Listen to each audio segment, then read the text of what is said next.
The 12 Months. An awful woman lived with her daughter and stepdaughter in her household. She possessed feelings of hate for her stepdaughter Anna. Anna worked while her stepsister did nothing.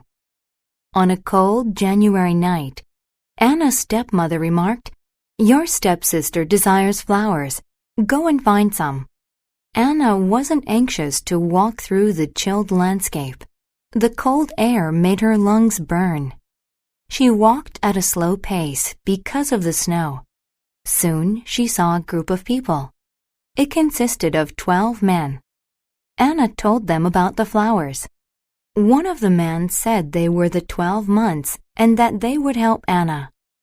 January walked to her and made a motion with his hand.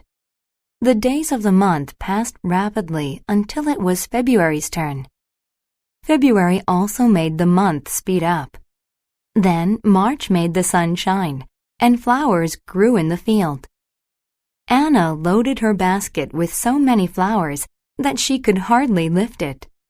Then she gave a quick but polite thank you to the 12 men and returned home. She was very eager to show her stepmother all the flowers. Back at the house, she spilled the flowers onto the table. Then she told her stepmother about the 12 men. Anna's stepmother and stepsister went to seek the 12 months. Their intent was to ask for gifts. They looked and looked. They became very lost and never found their way home. Anna lived happily by herself.